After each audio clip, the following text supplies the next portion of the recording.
Welcome to another episode of Daily Gym. The other day I came across a tweet talking about what it means to be a good manager.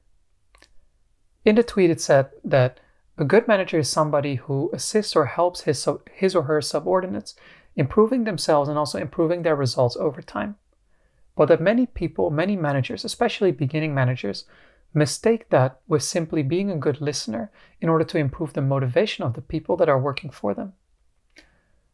I read that tweet a few times, and the more I read it, the more it started to ring true to me. And I've had a similar experience myself. So in today's episode, I wanted to talk a little bit about the difference between being a good person and being a good manager. Oftentimes when people are a manager for the first time or a leader for the first time, especially in a startup environment where they might have done all the work by themselves, and now they all of a sudden have some people coming in that don't really know what to do and need directions. What often ends up happening is that people simply tell the subordinates, the employees, what they should do and how they should do it. And after a while, they might follow up on it to see if the task got done. And sure enough, that might work if you're dealing with robots that don't really have feelings or emotions or other things going on outside of work. But since you're dealing with human beings, motivation affects a lot of factors in terms of how much you're able to produce, but also things like your energy. Have you slept enough? Have you eaten enough? Is there something going on outside of your life that's bothering you? All of these things make up a human being that will then impact their results.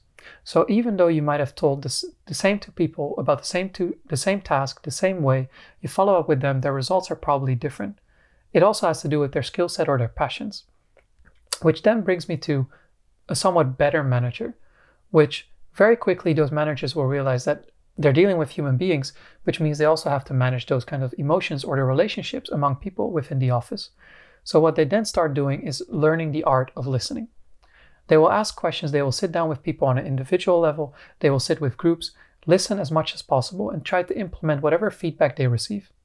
And the more they do it, the more the people that work for them start feeling like this person is a really good listener, which at some point becomes a bias because the person feels that the manager is doing really a good job. He's listening to them, and he's also implementing the changes that people want to see. Maybe he might argue that some changes are not so good, but in the end, it all comes down to people are being heard, which is one of probably the essential things that human beings want. But as a company, as an organization, the goal is not so much for everybody to be happy together. The goal is to achieve a certain dream, a vision or mission that the company set out to do by its founder or whoever's at the helm at the moment, solving a society's problem or reaching a certain objective that hasn't been obtained or attained yet.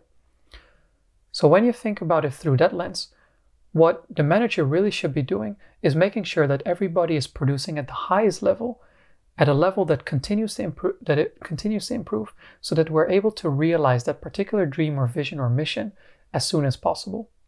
So as you can see, being considered a good person might actually be detrimental in the evolution of the manager in the workplace, because the manager thinks that everybody's happy with him, which is true, but in terms of achieving the objectives, it's not really working. So in order to become that really good manager, you then have to think, how can I draw out the talents of those people, make them as motivated and interested as possible, and then think about how to develop those skill sets. So what you generally try to do is not so much sit down with the people and think about what complaints they might have. Of course, there are time and moments you have to think about that, but more effectively, you have to think about how can I align their wishes, their desires, their personal dreams with what the company is trying to do. The closer you can bring those two, the more the person will start to try things by themselves, try to spend more energy on it, take the work more seriously. And then it's simply a matter of guiding them on the right path, giving advice every now and then, making them feel like they're really valued by listening to their opinion professionally, implementing that or working with it, and also giving them the tools in order to improve themselves. Sometimes that means hiring external trainers, sometimes it means changing the structure of the company, sometimes it means hiring employees that are even better in a certain craft. There are all these tricks that can be used to improve the environment, but that's something for another video. That's all I have to say for today, between the difference between a good person and a good manager. I hope you learned something about it. If you have any questions, do leave a comment below or reach out to me.